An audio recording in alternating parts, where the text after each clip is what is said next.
What is the spiritual dream meaning of a daisy flower? So, there's this story. Georgia O'Keeffe walked into the New Mexico desert and she never looked back. She left the noise, the husband, the entire New York City art scene. Gone. Just drove herself straight into the scorched heart of Ghost Ranch. No apologies, no looking over her shoulder. And get this, she was 43 years old. So this wasn't some youthful flight of fancy, right? This was a calculated escape, a decision, a real choice to paint herself back to life. Because you have to understand, before that, she was suffocating. I mean, yeah, she was celebrated, but she was completely caged. Her own husband, the famous photographer Alfred Stieglitz, photographed her like some kind of specimen under glass. The art world, they just misinterpreted everything, slapping these ridiculous Freudian labels on every single petal she painted, and she absolutely hated it. Just look at this contrast. On one side, you have her reality. The world saw her art as this thing born from suffocation, from noise, from being defined by other people. But on the other side, well, that wasn't what she was painting at all. Not even close. She was painting the soul's architecture, not just flowers, but the universe itself.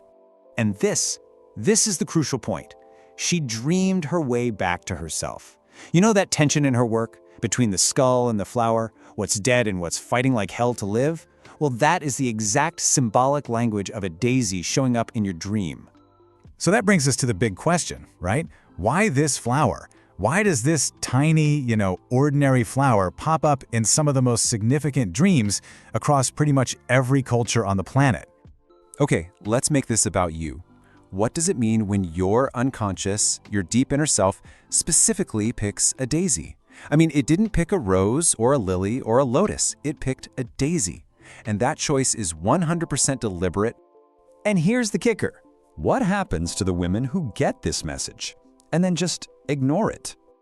All right, let's get real. Here's the brutal truth. A dream daisy isn't what you see on Pinterest. It's not cute. It's not some decoration for a mason jar. No. In a dream, a daisy is a missive. It's a threshold. It's an initiation. To understand why, let's look at Jungian psychology for a second. The idea is that every dream image is basically a message from what Carl Jung called the self. Think of it as the vast, organizing intelligence at the very center of your being. And when that self sends you a daisy, it's not random. It's picking a symbol that is absolutely loaded with meaning. And it's not just psychology either. The mythologist Joseph Campbell, he called flowers threshold symbols. They show up right at the boundary between your everyday, known world and the sacred. They mark initiations, deaths, rebirths, the exact moment you're about to cross from one version of yourself into the next. The meaning is actually coded right into its name. Daisy comes from Old English dagazehe, which literally means day's eye. And why?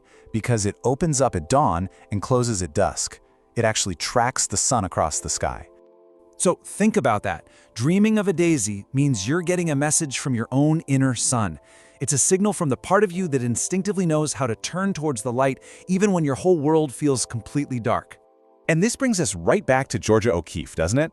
She painted her flowers huge, filling the whole canvas. And when people asked why, she said it was because people were too busy to really see them. So she made them look. Your dream? It's doing the exact same thing. It's making you look. So what is it making you look at? It's showing you something incredible. That the face of a daisy is a mandala, a classic mandala. And this is the key to the whole thing. Just look at the structure. You've got that circular yellow center with the white petals radiating out from it. That's the classic mandala form Jung was talking about, the psyche's own symbol for wholeness. So when you dream of a daisy, your unconscious is literally handing you a blueprint, a diagram of the whole person you are meant to become. But, and this is the part people usually miss, that blueprint comes with an expiration date. It comes with urgency. This is what Joseph Campbell called the call to adventure. It's that moment you're called to leave your ordinary world behind. And here's the thing about a call. It can be accepted or it can be refused. And the consequence of refusing, it isn't just staying where you are. Oh no. Women who refuse this call, they diminish. They start to hollow out. They become smaller and smaller versions of themselves, year after year. Until one day, they look in the mirror and they literally can't find the person they were supposed to be. Georgia O'Keeffe, she answered her call. She walked right into that desert, picked up a flower, and painted it like it was the face of God. And you know what? She lived to be 98. She outlasted every single person who ever tried to put her in a box. So now your dream is asking you the exact same question. Are you ready to answer? Part 2. So, you dreamed of a daisy, but which one? Listen, the details matter. Your subconscious is not sloppy, and getting this wrong could mean wasting another decade moving in the wrong direction. So you need to pay close attention. All right, let's get right into this first set of dreams. And look, these aren't just pretty pictures your brain is cooking up. These are symbols of what's possible. Your psyche showing you what's available to you right now, if you've got the guts to actually look. So, a single daisy in full bloom. This is the symbol in its purest form. It's a signal for what Jung called individuation. You know, the process of becoming fully and completely yourself. It means a moment of wholeness is on the table. Not someday, but now. The crucial part, though, is what you do with it. So here's your assignment. Write down every single role you play. Mother, employee, rebel, you name it. Then pick the one that feels the most like a costume. Got it? That costume is your next shadow work target. The daisy is telling you it's time to try on your actual face for a change. Now, a field of daisies, that's a whole other level. This isn't just one moment. It's a whole state of being. This is your soul's true home, what Joseph Campbell called your blessed island. Your unconscious is painting you a picture of a sustained, abundant, fully inhabited life. So you have to stop treating it like a fantasy. Today, I want you to list 3 specific conditions that absolutely have to change for that field to become your reality. Then just pick one and attack it. What if you dream of picking a daisy? That means you're claiming your gift, the journey, the work. It's given you something sacred, and now it's time to bring it back into your ordinary life. This dream is a command. Stop waiting to feel ready. You already have everything you need. The time to act is right now. So here's your directive. Name one single thing you've learned but haven't acted on. Now take one concrete action within the next 48 hours to make it real. 48 hours, not a week. Okay, let's keep going. The next set of dreams, well, they aren't just gentle signals of potential. These are urgent messages. These are alerts and offerings coming from your deep self, and they demand a response. A wilted or dying daisy, this is your psyche's version of an emergency alert. But don't pathologize it. This isn't about literal death. It's about a necessary ending. Something in your life is just not viable anymore. It has to end so that something real can finally begin. So here's what you do. Name the thing that's wilting. The relationship, the job, the habit. Say it out loud. Then ask yourself this question. If I knew this had to end, what would I do tomorrow? And then you go do that. Now, if someone gives you a daisy in a dream, that person is a projection, an aspect of you. It means this capacity for wholeness is being offered to you from inside yourself. You don't have to earn it. You don't have to deserve it. You only have to receive it. So your work this week is to practice one deliberate act of receiving. Let someone help you without deflecting, without diminishing it. You know, that wound that makes receiving so hard, that's the very thing keeping you from your wholeness. And a daisy chain, that means your growth isn't just for you. This is the hero's return. You have to bring the prize back to your people. Your spiritual development isn't meant to be privatized. Your becoming is meant to serve others. So this week, find one person who is right where you were 2 years ago, stuck, struggling, and reach out. Don't lecture them. Just share your story. Your experience is their life raft. Okay, now we go deeper.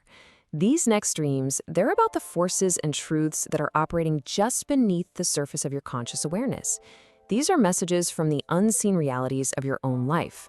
If you see daisies growing through cracks in the pavement or in the middle of some ruins, you need to pay attention. This is a really powerful symbol of regeneration. It means life is insisting on itself. Your dream is telling you that what you thought was destroyed, your hope, your creativity, maybe your very identity, it's not actually gone. It's growing right up through the rubble. So go back to one dream you've buried. Just give it 1 hour this week. That's it, just one. See what's still alive down there. Dreaming of white daisies. This isn't about some prudish, old-fashioned concept of purity. No, this is about clarity. The kind of raw clarity that only comes after you've finally stopped lying to yourself. It means the truth-telling phase of your journey is beginning, or it's calling you back. So identify one lie you are currently living. I'm not talking about a moral judgment, just a mismatch between who you pretend to be and who you actually are. Write down what the truth would look like if you lived it. This is potent medicine. Now this is the shadow dream, and it is urgent. If a daisy shows up in your dream but you feel dread or terror, it means your own wholeness terrifies you. Your own becoming is the very thing you're most afraid of. Your unconscious is asking a brutal question, so you have to ask it brutally. What would I lose if I became fully myself? Who would leave? What would I have to stop pretending? The fear lives in those answers. But you know what? So does your freedom. Water in a dream is the unconscious itself.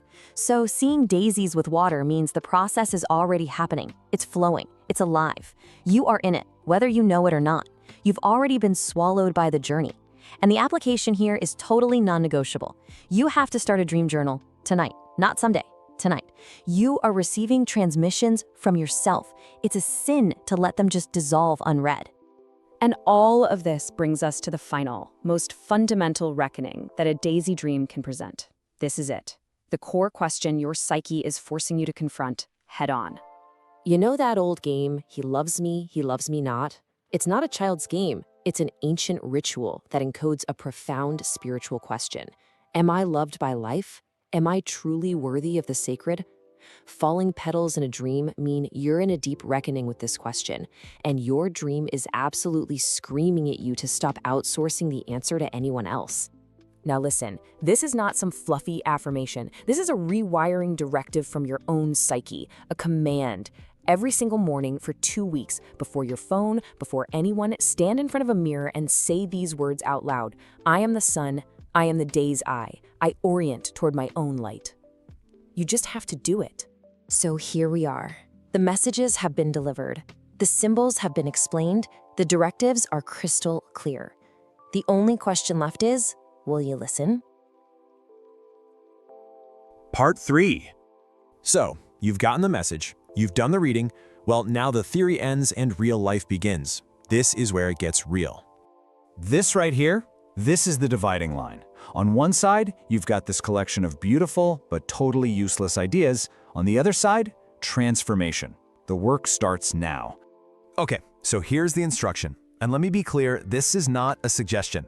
There are 10 applications ahead. Your job is to find the 3 that feel like they were written just for you. And you start this week. Why? Because your life will not wait. First, we go inside. These practices, they're about a psychic declaration. It's about proving to your own psyche that you are finally, truly paying attention. Let's start with something you can see and touch. If you're someone who needs a sacred space to anchor this work, this one is for you. But you gotta understand, this is not decorating. This is an act of psychic declaration, a war on your old environment. Find a space. Any space. Place a single daisy right in the middle. Then you're gonna add 3 objects, one for who you were, one for who you are right now, and one for who you are becoming. And then you sit there every single morning. When you do this, you're giving your unconscious a physical address. You're telling it, I'm here, I'm showing up. I want you to let this sink in. If your physical space doesn't reflect the person you're becoming, you are literally living in a prison built by your past. Change your space. Change your life. It's that simple. Okay, this one's for the writers. For all the women who think and feel and just bleed onto the page. If you process your life through words, then this practice is for you. So here's the protocol. Every morning, before the world gets its claws into you, you write. The prompt is always the same.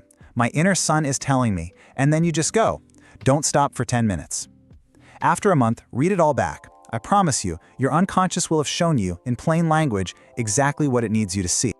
Just think about that. Think about the cost of ignoring this. You are receiving messages every single night.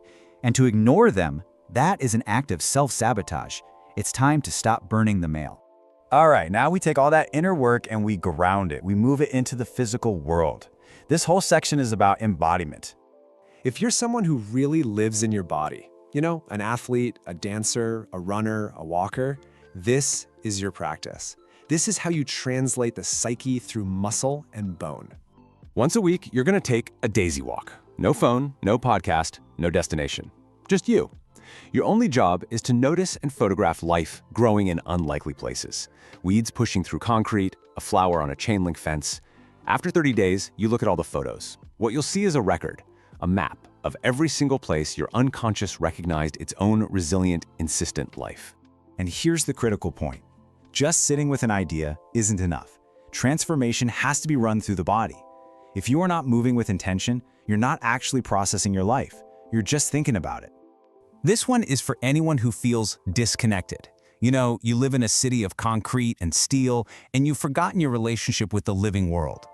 The work here is so simple. Plant literal daisies.